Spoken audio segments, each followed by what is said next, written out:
providing that kind of design lens, since obviously everyone in this room is mostly developers. I'm a designer, so I'm going to be just giving that perspective and kind of talking about how this gap between designers and developers can get closer. So with that being said, I'm going to open it up to you guys. First of all, how's everyone's experience here? Is anyone students? Students. Is anyone actually working in agencies, full-time gig? You're an actual developer day to day? A lot of you guys. Awesome, cool. So I'm going to be talking about a lot of tools that you guys have probably already seen, maybe you haven't seen, and that kind of stuff. So I'm just going to open it up to everyone. Has anyone experienced this design development gap? Yeah, go for it. I come from a graphic design experience, just like you. I came back to Southern and kind of get the IT experience. Okay. The biggest thing that I found is most graphic designers don't have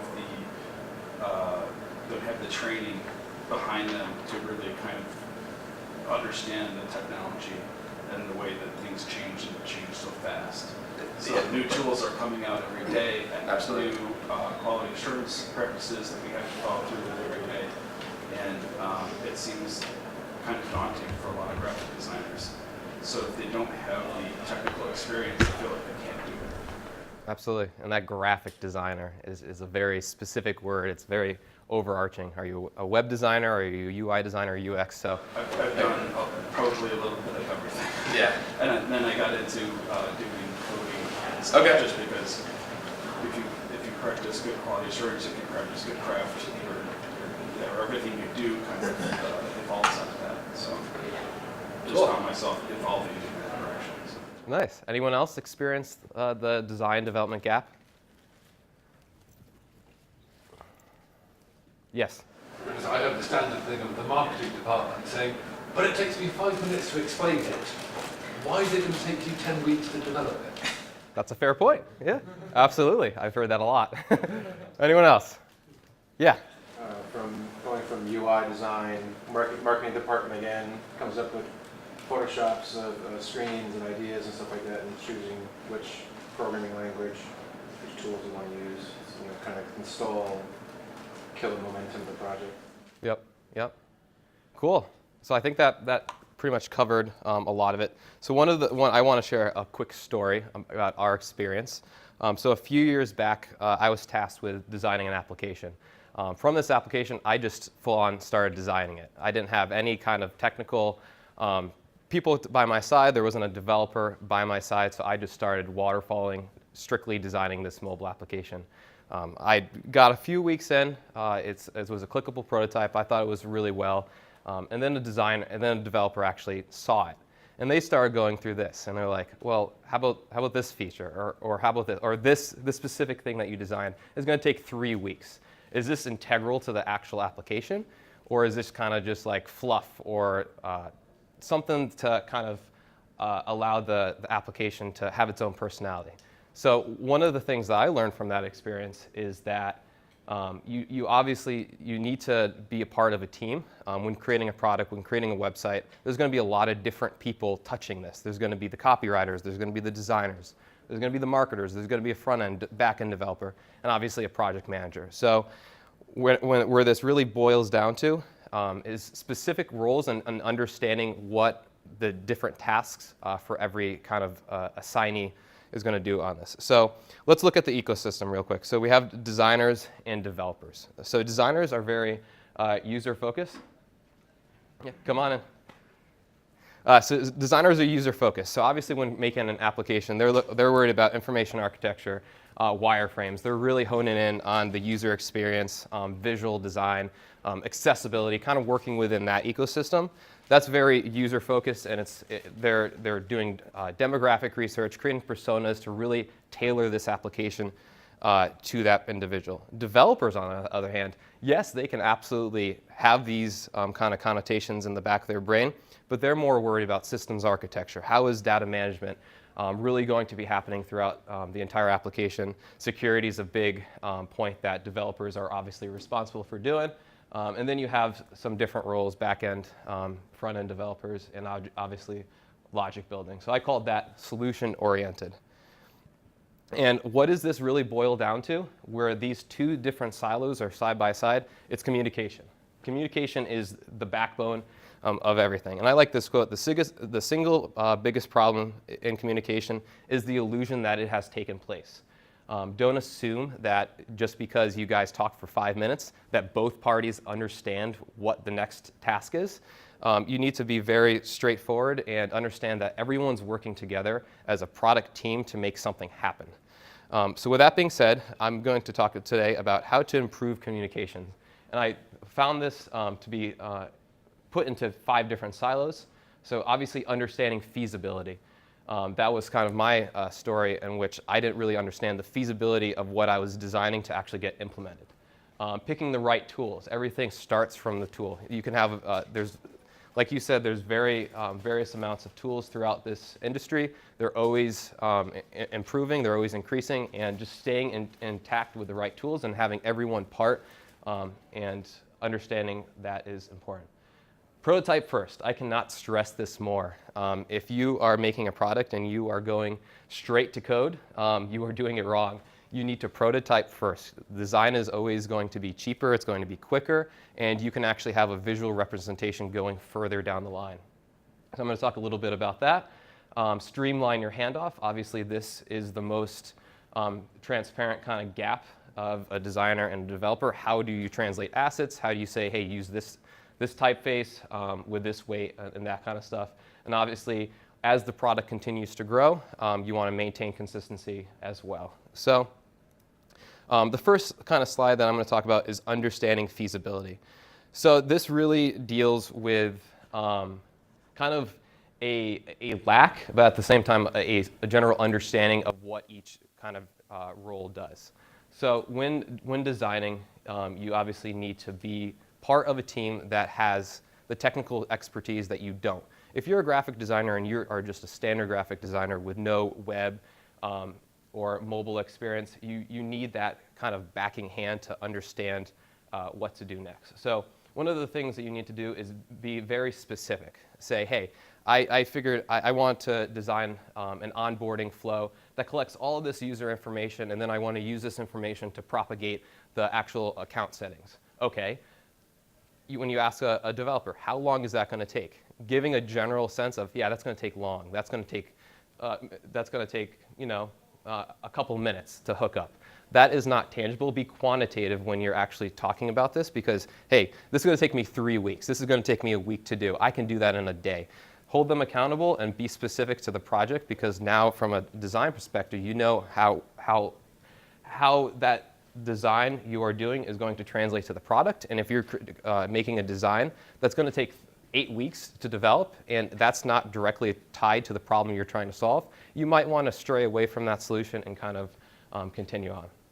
Address challenges. So this is super important, and it should be done at the beginning of every single project that you do. You really need to see what points in the project, either from a technical standpoint, from an actual team member standpoint, are going to be challenging as you continue on. So that's kind of, and then establishing a roadmap. So this is more of kind of a project management hybrid with all the team members, but this could definitely exist without a project manager as well. The critical point here is just have a timeline, hold people responsible for the actual timelines that they did. Hey, it's going to take me 5 weeks to hook up the back end, or it's going to take me 3 weeks to do this security R&D to really incorporate with this. So establishing a roadmap and having 2 things run in tangent is super important as well. So that's feasibility. And then the next core part to kind of help bridge this design and development gap is pick the right tools. So find software that makes it easier to delegate, organize, and communicate with your team. So delegation, when you initially think of this, you think of project management. And there's a slew of tools out there. People have their biases towards them. People just stick to one if they particularly like it. But overall, you need to assign the different tasks and duties that that can play off people's strengths. So if you're really good at UI, obviously you're going to put a UI designer on making the visual representation of your application. If you know someone's really good at back end, you're not going to put them on the front end. You're going to have to find that kind of slot to fill for that specific role. So that's going to be, after this slide, I'll talk a little bit about different tools and different methods to go about the delegation aspect of projects. Organization. So although this might sound very intuitive, it can get very messy if your project and kind of that design developer gap is not organized at the very get-go. And this could be as simple as hosting everything on a cloud management software. But this is definitely not saving things locally, emailing each other back and forth, and things get lost in the digital abyss. You got to stay organized at the very get-go. And obviously, this is the subject of this entire talk, communication. Understand the timeline and what's being worked on. Don't assume something has been translated between two parties. Make it very clear that communication is actually happening. So delegation. At Checkmate, we use a whole slew of tools. We've pretty much gone down every single project management tool that we have. Right now, we really use Jira for bug tracking and development life cycles. And we use Monday.com, formerly known as Depulse, to really streamline the delegation and organization. So typically, when working on a product team, you'll have a project manager that this is their job to do. It's to make sure that the technical writers come in on week 3. The UI designers are doing information architecture at the very get-go. They're doing visual exploration. So delegation and saying, hey, you're doing this, and holding people accountable to a timeline is the only way to really create an actionable product going forward.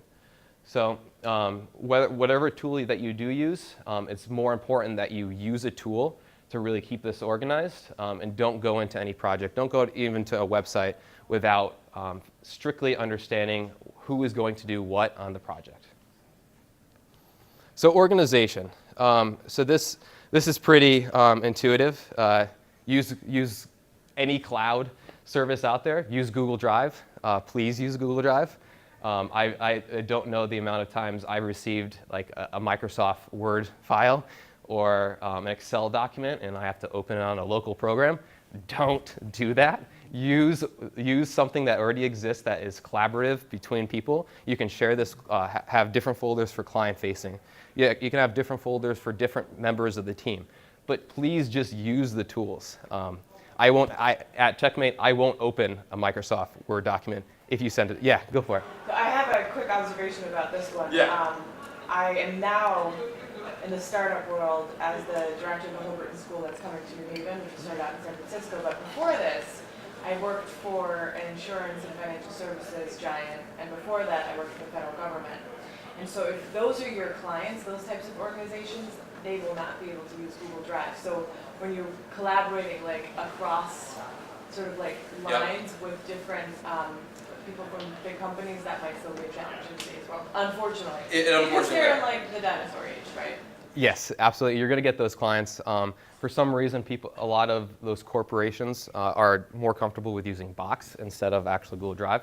Interesting enough, I don't know why that is, but if this is not a client-facing thing, you can at least use it for your internal organization. So that's a great point. You're going to get those clients here and there. Unfortunately, yes, they'll get there one day. But yeah, organization. Communication. So this is kind of the backbones of everything. It's pretty intuitive. We use Slack and the Google Suite to really communicate back and forth. Again, you can use any sort of communication tools that you do. Just have it standardized. Don't be going through an email thread that the context of every message is very disjointed. Use something that everyone's comfortable with using, and it's easier to kind of Slack someone back and forth of a quick question, a quick update, and even integrating with different tools that you're using. Slack does a great job at doing so. Just pick a tool that you're going to use and kind of go for it. So here's kind of the core of it. Prototype first. So this is something that I advocate on a daily basis to anyone that we kind of go across. Prototype first. What I mean by this is don't have an idea, jump to your terminal and start typing in a bunch of code that you think is going to solve it. Start very simple and work your way up. Crawl before you walk. So prototyping first, testing, the reason you do this is first you have an understanding of your visual design that you're doing. A lot of people that we work with are either entrepreneurs or startups, and they come in with an idea. They have an idea. It might be on a napkin. It might be just a textual conversation back and forth, but they don't have any visual representation of what this is. And what happens when you don't have a visual representation of a product is people assume that, and they have a different understanding of what that is in their head. So I could think that, hey, I'm going to be doing a contact form, and it's going to look like this in my head. But you might think it's different. You might think it's different. And at the end of the day, that just creates confusion. And the disconnect between design and development just gets larger and larger. So what you want to do is you want to prototype first. This also allows you to test and collect feedback as you go. Do as much testing and as much feedback as humanly possible until you're very happy with your core product, until moving on. Because the last thing you want to do is have a 200-screen prototype. You think it's stellar. You start moving into the development phases, and all of a sudden you have a huge hurdle. You get a lot of feedback, and now you've wasted a ton of resources on development trying to get this product off the ground, where you should have just done that testing and really collected that user feedback at the get-go. And then obviously this has a single source of truth. Hey, refer to this link, refer to this prototype, refer to this style guide to kind of make this grow. It just allows the transparency between the projects to get closer. So this is a UI designer's best friend, is Sketch. I love Sketch.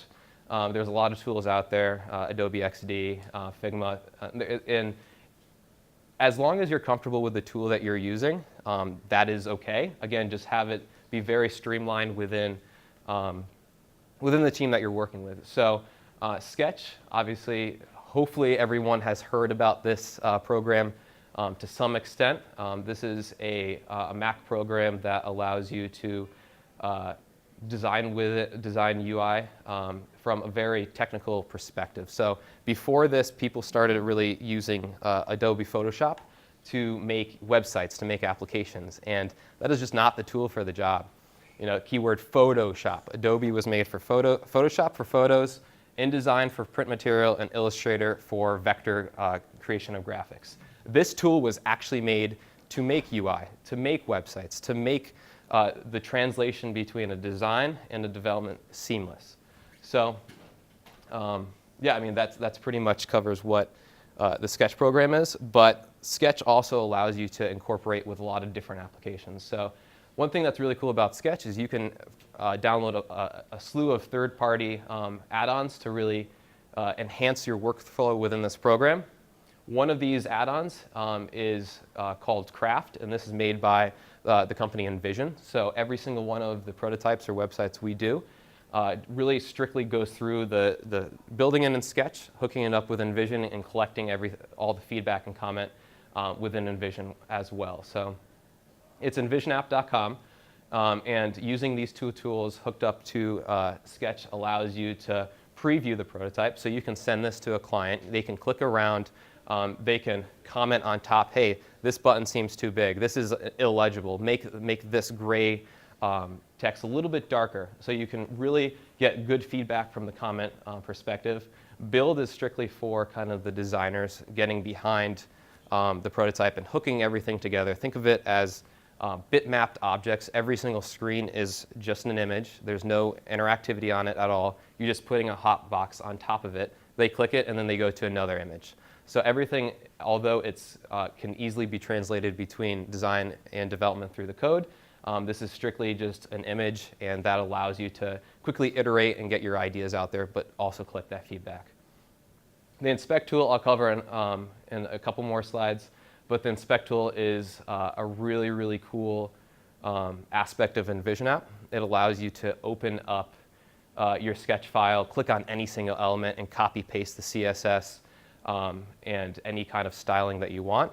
This is obviously, it has different filters for web, for Swift, for that kind of stuff. So the inspect tool is a very powerful one, and obviously history and kind of file management. Where in the timeline did the last designer upload? Have you removed any screens, and kind of seeing the overall arching with the history. So the next kind of topic is streamline handoff. So this bleeds nicely into the Envision app tool because if these are the tools that the designer is using at the very get-go, you want to be able to ensure that the tools bleed nicely over to the development aspect of it. So utilize the inspect tool. Envision app has given you this powerful, powerful tool that you can just simply give access to a developer for them to go in, click on any element, and copy-paste those materials. Asset organization. So that deals with not only optimizing the assets that you pass on to the developers, it deals with naming conventions, and it deals with, hey, am I exporting this as an SVG or is this a PNG? What is the best use case for this scenario? And obviously stick to a style guide which incorporates everything that kind of the sketch and Envision go hand in hand. So from a very high level, this is the Envision Inspect tool. So it's a little hard to see here just because of the dark UI. But say you are opening up your sketch file, you're clicking on integration, and not only can you see the specific pixels away that the designer has actually implemented the design, but right here, you can copy and paste that CSS right into the code, and you don't even have to worry about, hey, is that this color? Is it this typeface? Is it this, like, it just tells you right here. So it's very, very powerful and cool, and then from this, you can continue to build out the style guide as you go. So this is definitely something that I advocate for any developer to really get their hands on. I specifically send them the inspect tool link that is integrated into the prototype and say just, hey, use this. And whenever you need to understand what is this border shadow that's on there, simply just highlight over it and you can copy paste it. Yeah? Do you find any of the clients or yourselves making marketing materials in this same context to make sure that the color codes and everything are the same styles or the same kind of feel as the app as it goes along? So that kind of bridges more about like the branding aspect of things. I don't think that the Envision Inspect tool would probably be the best bet for that, just because that is strictly just the UI translation between the two. But that deals more with just creating a more robust style guide. So we do less marketing and more of the UX and UI of things. So the next kind of topic I want to talk about is naming conventions. This was a naming convention that our lead front-end developer that's been with the company from the very get-go, he has created this system, and it's been very well received between all the developers that we've worked with. So one of the core naming conventions is obviously, what is it? So this is very transparent. So when they look at any kind of asset they see, hey, is it an icon? Is it a background? Is it an image? Is it an illustration? So kind of name of what it is. So then if they just look at their library and they see 10 icons, they know they have 10 icons. It's very transparent. The next aspect is, where does it live? Does it live on the About page? Is this kind of a little thumbnail that you're using as a profile little icon for a contact form? So is this icon contact form? That kind of stuff. And then the second to last before the extension is, what is the variant?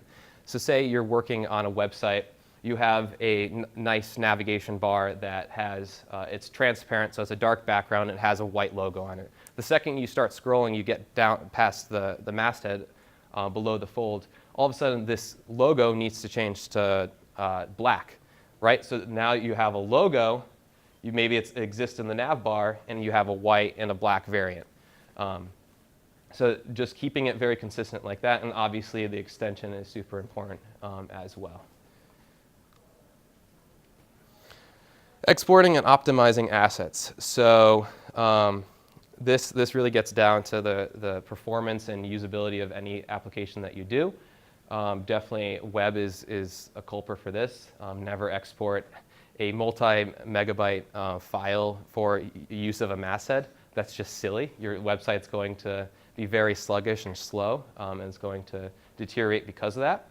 So when doing this, understand the right extensions for the job. So if you're working within web and you're making a lot of nice iconography that needs to be translated to web, use SVGs. This is a scalable vector graphic. It's a very small file and allows you to remain crisp around the edges. There's no pixelation, nothing like that. But sometimes when you're making an application that doesn't allow the SVG to perform, use a PNG. Maybe you need this exported for a nice Swift file that you're working on. Use a PNG that has a transparency. And if you're doing any backgrounds that don't require opacity, just use a JPEG. Then you remove that transparency layer. It reduces the file size, and you can optimize from there. And from the previous one, don't export a kind of a file that's called group 1 or layer 1, that kind of stuff, the default naming convention that Sketch uses. Change the name before you export it, because that's just, it gets really messy when you do that. One tool that I really love is called tinypng.com. So this allows you to just simply drag in your entire library of assets. It optimizes, you download it, and you put the two side by side and you can hardly see the difference between them. So this is definitely one core aspect of translating the design to development and bridging that closer. So after you've done all this, you have a nice prototype. You've been clicking around. This is actually in the development stages of things, and maybe you've reached the point where you're starting to get some beta clients. This part is important because maintaining consistency during the growth, during new features, is critical. And one of the things that you need to do this is obviously provide a style guide. You need to communicate and literally go back to the first slide. Feasibility. If you're going to be doing a new feature, understand the technical burden that this feature is going to implement on the actual prototype, because that can influence how fast it gets done, who you throw on it, what type of talent, so stuff like that. And then constantly, as you're growing, this style guide is going to get more and more robust. It's going to say, hey, this button is a rounded corner. It has a rounded radius. Whenever you hover over it, it does that. So continue to build out your style guide so that, hey, this UI designer is not going to be on the project in a month. OK, now I need someone to really translate this and understand that maintaining consistency through that handoff is absolutely critical. And then continue to just go through the cycle of prototyping new features as you go. And essentially, remember that everyone is working towards the same goal. They call it product teams for a reason. The front-end developer, the back-end developer, the technical writer, the PM, the UI, the UX designer, they all are going towards one direction. And it's kind of, this is a combination of holding your pride back. If you really think that this design is stellar and you're pushing this forward, but everyone else on your team is, hey, this is gonna be an absolute nightmare to code, don't do it. You know, you are working together to get towards one goal. And the faster and more efficient that you can do that, obviously the better. So that was kind of my talk about how to bridge the design and development gap closer. So if you have any questions or you want to chat a little bit about this, more than welcome. You talked more about apps and sort of technical ways to keep the cats in line. Yep. What kind of cultural things have you seen to sort of help the people move along, like a meeting in the beginning, you're right on the same page? Like, this is sort of more the way people interact with people. Have you found ways that just personality-wise, or just sort of like, how do you give people like to see the vision in the beginning? Yeah. Sort of offline things.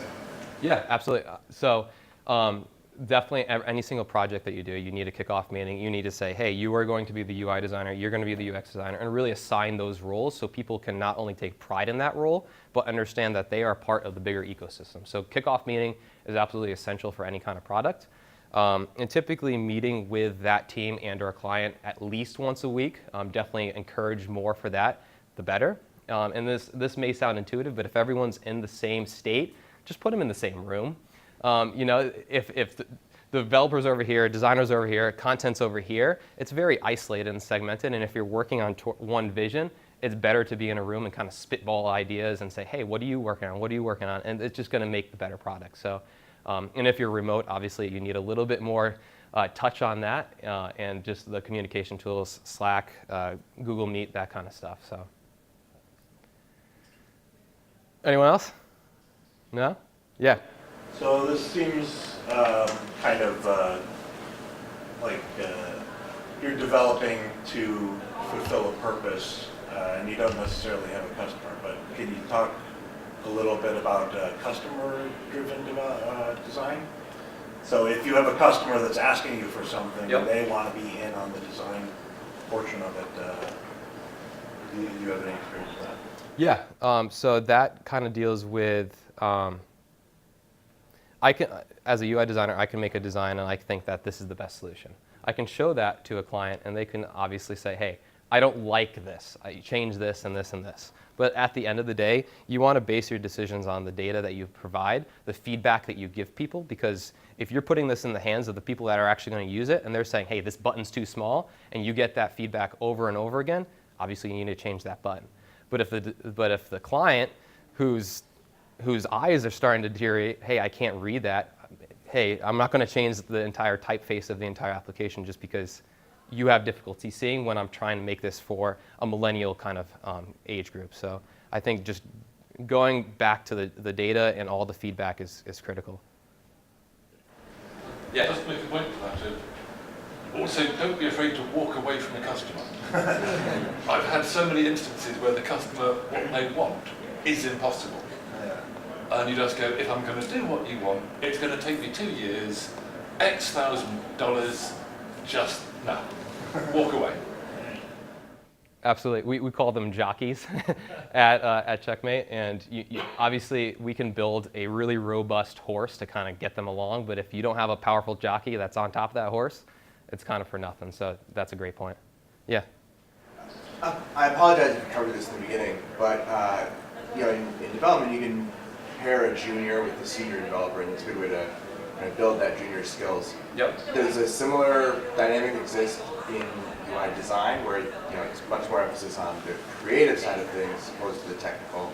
But can you still pair a junior designer with a senior designer and get that same effect? Absolutely. Yeah. I mean, that's kind of the best way to get them in the environment and for them to learn is just say, hey, this is kind of how it's done, and be that lead towards that. Obviously, in a lot of these projects, you want to empower that junior designer to feel like they're part of the project.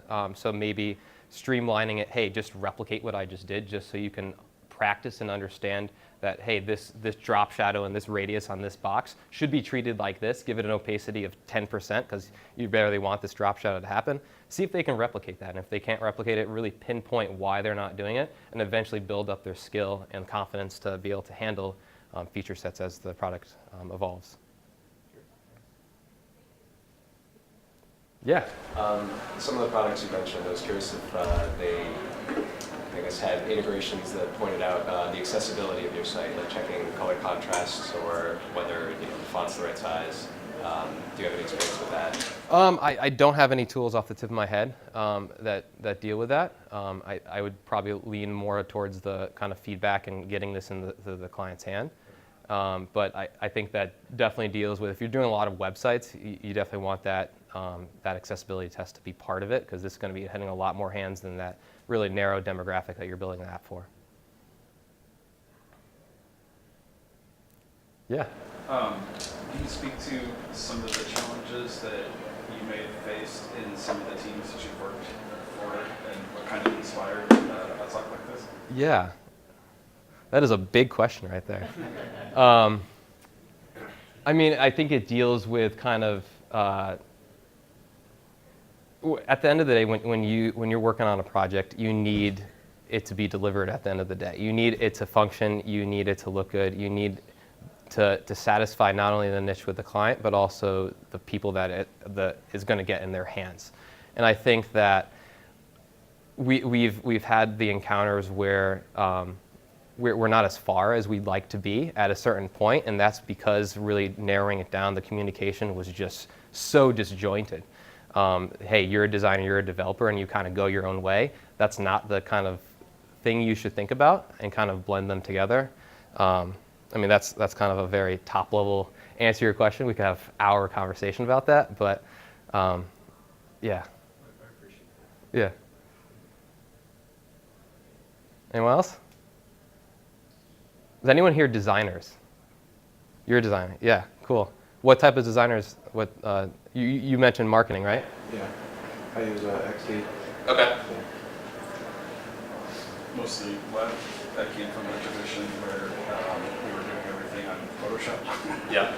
And moved into Bootstrap, and then found ways of kind of really, we still did the prototypes, but the prototypes were almost at a point where we were replicating websites so much and just changing the content where it was almost like the prototypes were almost not right, or it was happening so fast that we didn't need them as much. It's still a good way of kind of describing the overall design of everything, but I think that there's probably a big push in the return and things like Google Sketch and other communication tools between the teams is always a big kind of hurdle. And when I was doing the web graphic stuff, that designers kind of came from more of a traditional print experience, didn't have the technical experience to kind of really describe what was going on in the UI environment. And it's as an evolving thing, everybody's got to kind of have to work on kind of elevating their skills together. Absolutely. And that's kind of a big thing, is that if there's not an elevation together where everybody's learning as a team, the teams can break down pretty fast. And once that starts happening, communication breaks down and then the projects aren't flowing. It's a domino effect. It absolutely is. And you just mentioned that the prototype was outdated of the content. One tool I didn't list here is called Abstract that we used as well. It's a kind of a repository. So you can have a branch open up for just a UI designer working on the onboarding phase, but you can have the technical writer come in and tackle one specific aspect of things. So that's definitely a tool that I recommend using as well. We use that at Checkmate, and it kind of once a UI designer is not necessarily involved and it's more like the strategic copywriting, then they still have the same access and they can push the updates directly to the prototype, so you have that that single source of truth. What was the tool called? Abstract? Abstract, yeah. How often are you guys bringing on new tools or evaluating them? It seems like it's a pretty constant influx of It is. new tools. It is. It's very often. All the designers watch talks all day. I'll go behind them. They just have YouTube videos up of the new tooling, kind of different strategies for that. So there's a lot in the air, and it's not necessarily like, hey, just jump towards this. If a tool is used for the right job, and if you're comfortable with using it, and you're really good at using it, and you can use it to the best performance that you can, you have to find something stellar to really switch and jump boat. So that kind of is that principle. And Sketch and Craft and Envision, I applaud them at the updates and the upgrades that they make on a weekly, multi-week basis. So they're trying to stay up to snuff for that. And can you speak just broadly to kind of that process? Somebody on the team brings a new tool. Obviously, they may find a lot of value in it, but it has to work for the other people who are going to interact with that tool. Do you guys have like any kind of framework that you might use? Like, we'll try it for a week, or we'll try this one simple task. Like, what's the most responsible and efficient way to try something out? It could be great, but it could also grind things to a halt, right? Yeah, I think trying it on individual basis is going to be something that allows them to just get comfortable with the tool better. You can't just sit in a room and have one person kind of going through it. You need to sit in the pilot's chair and click around. And again, I think one of the best exercises is just say, hey, here's a design we've made, or here's a really design someone's made, replicate it and see how that kind of goes, because doing that not only allows you to say, hey, the kerning between these two typefaces is this, and they did that for this reason, but it also allows you to see what your speed is. If you choose to do Figma over Sketch and you're trying to do an onboarding flow, what is the different efficiencies, what is the different speed between that? And it kind of just is an organic conversation. Yeah? Isn't that, if we've already done the project, you kind of have some experience with the project, so is it the accurate way of kind of measuring how fast you would take a project to the end of the project? I'm not sure we're replicating if something you're that you've already built replicating on a new tool. Yeah, if you're replicating a new tool, you've already had experience with developing that project, so how is it an accurate? I'm just questioning, is it an accurate measure of the tool versus? Do you take a full-blown project and redo it in a different tool flow? Well, I think if it's your project, meaning you've already developed that intimate knowledge of, the other tool set versus like rebuilding something else, which I think you mentioned, maybe a project that the vendor makes available or somebody else in the team works on. Yeah, try to disconnect yourself as much as possible, because if you're the architect of it, you should know every single micro interaction possible of The it. thing I found with trying to test new tools is It's hard to develop a bias. Is it accurate? Is it really the scientific way of approaching this? Where if I tried it with a new project to see how they would both travel, there's experience with them and some experience with the main project that you're using or the main tool that you're using, Yeah. and no experience with the other tools. So how? I would test it, never do it like a client project or jump. Yeah. But do you understand what I'm asking? I think by taking a project you have intimate knowledge with kind of removes any kind of design you're trying to do and just tests the tool. That's a good So I think that is a more. That's a really good point. That's a good point. Yeah. Thank you. That's a good point. Yeah. So my question's more on like the high-level architecting piece. So a new project comes in, you understand the scope, you break it down into some sort of specifications that perhaps are like user roles and user stories. Who takes the lead on architecting the information architecture? Because you're going to have the UX person who's going to lay out the flow, then you're going to have the technical lead who's going to want to architect the system, but those two things need to overlap. So who kind of takes charge on laying out that like information architecture? I recommend, again, sticking them in the same room, kind of having that kickoff kind of ideation session and doing it all together. Because the systems architecture that the developer is going to do is going to be different than information architecture that the designer is going to do. And you want, obviously, what you just said, for those two things to overlap. So again, just locking them in the same room and kind of giving those two perspectives. And at the end of the day, once you figure out kind of, hey, this is a mutual understanding of what this entire flow is going to be, I think after that fact, probably a lead architect should step up on that project and kind of just take that role, but still be conscious of, hey, this UX designer needs to do that, this back-end developer needs to implement this, and that kind of stuff. So it's like a collaborative process. It's not like the designer's architect, or like the UX architect's designs aren't going to take precedent over the technical person's layout. It's like a collaborative process where they come to an agreement.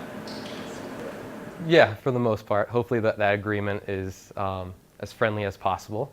But I think you make a good point. You kind of need someone who's gonna, Be that at some point, is gonna sort of help make decisions. Otherwise, it could very well be that you probably just get stuck in certain places. Yeah, and Expect it to be where like a product manager can slip in, keep Yeah. business objectives in mind as well as the Right. and the design. Yeah. You do that. Delegation. Anyone else? I think we're close to finishing up. So, I mean, any other questions or? Cool. Well, thank you guys for